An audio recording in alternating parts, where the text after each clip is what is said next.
চাও চাও ডগ ব্রিডটির উৎপত্তি বা অরিজিন প্রধানত উত্তর চীন থেকে। উত্তর চীনে চাও চাও সাংশি কোয়ান নামে পরিচিত, যার অর্থ হলো পুফি-লায়ন ডগ। এছাড়া তাং কোয়ান নামেও পরিচিত, যার অর্থ হলো ডগ অব দ্য তাং এম্পায়ার। চাও চাও একটি খুবই প্রাচীন ডগ ব্রিড। মনে করা হয় আজ থেকে প্রায় 3000 বৎসরেরও আগে চাও চাও মঙ্গোলিয়া থেকে সাইবেরিয়া হয়ে চীনে পদার্পণ করে। প্রাচীন চৈনিক ঐতিহাসিকরা চাও চাওকে কালো জিভের সিংহের সাথে তুলনা করেছেন। চাও চাওকে ডেভেলপ করা হয়েছিল প্রধানত স্লেজ গাড়ি টানা ও মনেস্টি পাহারার জন্য। এছাড়াও চাও চাওকে প্রাচীনকালে শিকারের কাজেও ব্যবহার করা হতো। অনেকেই মনে করেন টেডি বিয়ারের মডেলিং করা হয়েছিল মহারানী ভিক্টোরিয়ার চাও চাও পাপি থেকে ইন্সপায়ার হয়েই। বর্তমানে প্রতি বছরে আমেরিকান ক্যানেল ক্লাব প্রায় 10,000টি চাও চাও রেজিস্টার করে। এর থেকেই আপনি চাও চাও ডগ ব্রিডটির পপুলারিটি সম্পর্কে ধারণা করতে পারেন। চাও চাও একটি লার্জ সাইজের ডগ ব্রিড।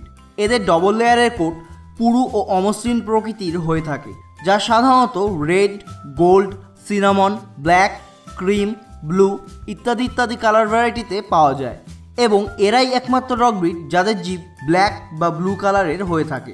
এদের মুখের ভেতরের কিছুটা অংশও ব্লু কালারের হয়। এদের লেজ বেশ রোমশ হয় ও এদের পিঠের উপরের দিকে বাঁকানো থাকে।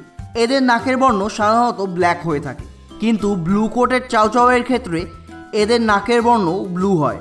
চাও চাওয়ের একটি বিশেষ শারীরিক বৈশিষ্ট্য হলো চাও চাওয়ের থাকে 44টি দাঁত, যেখানে অন্যান্য সারময়ূরদের থাকে 42টি দাঁত। এদের শারীরিক গঠন খুবই মজবুত হয় এবং এরা দেখতে অনেকটা ভালুকের মতো হয়ে থাকে। এদের হাইট 17 to 20 ইঞ্চেস এবং এদের ওয়েট 20 to 32 কিলোগ্রাম পর্যন্ত হয়ে থাকে। চাও চাও গড়ে প্রায় 4 থেকে 7টি পাপির জন্ম দিতে সক্ষম এবং এদের গড় জীবনকাল সাধারণত 11 থেকে 13 বছর পর্যন্ত হয়ে থাকে। ফেডারেশন সায়ানোলজিক ইন্টারন্যাশনালে অর্থাৎ এফসিআই ক্যানেল ক্লাব, যা বেলজিয়ামে অবস্থিত, এই ক্যানেল ক্লাবটি চাও চাওকে এশিয়ান স্পিটস গ্রুপে রেখেছে। এই এশিয়ান স্পিটস গ্রুপে চাও চাও ছাড়াও আরও কিছু ডগ ব্রিড রয়েছে, যেমন আকিতা, আমেরিকান এস্কিমো ডগ, পমেরেনিয়ান ইত্যাদি। এফসিআই ছাড়াও চাও চাওকে American cancel club, Australian national cancel club, Canadian cancel club, cancel club of United kingdom, New Zealand cancel club O United cancel club ইত্যাদি ক্যানেল ক্লাবগুলি চাও চাওকে ব্রিড হিসাবে রিকগনাইজ করেছে ও এই সমস্ত ক্যানেল ক্লাবগুলি চাও চাওকে নন স্পোর্টিং ডগ গ্রুপে রেখেছে। গিলবার্ট নামের একজন ব্রিটিশ প্রকৃতিবিদ যখন চাও চাও ডগ ব্রিডটির কথা তার বইয়ে বর্ণনা করেন, সে সময় চাও চাওয়ের জনপ্রিয়তা ব্যাপক হারে বৃদ্ধি পেয়ে যায়। এছাড়াও চাও চাও ডগ ব্রিডটির সংখ্যা ও জনপ্রিয়তা বৃদ্ধির জন্য মহারানী ভিক্টোরিয়ার ভূমিকাও অপরিসীম। প্রথম 1903 সালে আমেরিকান ক্যানেল ক্লাব চাও চাও ডগ ব্রিডটিকে একটি ইউনিক ডগ ব্রিড হিসেবে মান্যতা দেয়। বর্তমানে আমেরিকান ক্যানেল ক্লাবের 155টি অ্যাকসেপ্টেড ডগ ব্রিডের মধ্যে চাও চাওয়ের র্যাঙ্কিং 64। চাও চাওয়ের টেম্পারামেন্টের কথা বলতে গেলে এরা স্বভাবে ইন্ডিপেন্ডেন্ট ডগ ব্রিড। এরা সাধারণত খুব একটা আওয়াজ করতে পছন্দ করে না এবং স্বভাবে এরা নির্বিকার প্রকৃতির হয়ে থাকে। এরা স্বভাবে খুবই বিশ্বস্ত ও প্রোটেক্টিভ হয়ে থাকে। অন্যান্য ডগ ব্রিডের মতো চাও চাওকে খুব ছোটোবেলার থেকেই খুব ভালো মতো সোশ্যালাইজেশন করা অত্যন্ত প্রয়োজনীয়। এক্ষেত্রে কোনো এক্সপার্টের হেল্প নেওয়া যেতে পারে।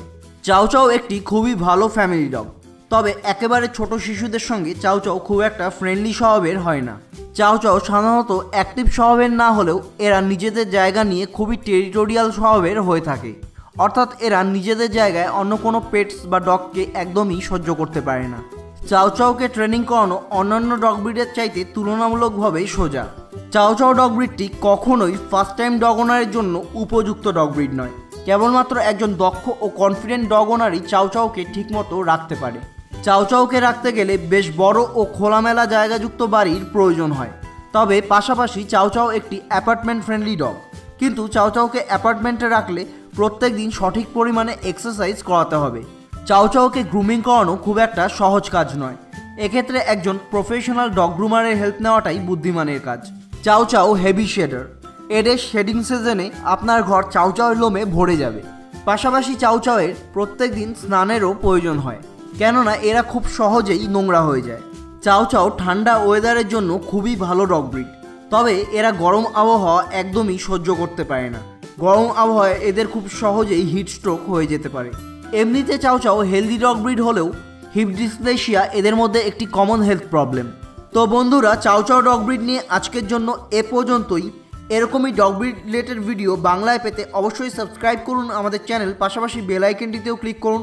এতে করে আপনি আমাদের পরবর্তী ডগ রিলেটেড ভিডিওগুলির নোটিফিকেশন পাবেন সবার চাইতে আগে। ভিডিওটি ভালো লাগলে অবশ্যই লাইক, কমেন্ট ও শেয়ার করবেন। ধন্যবাদ।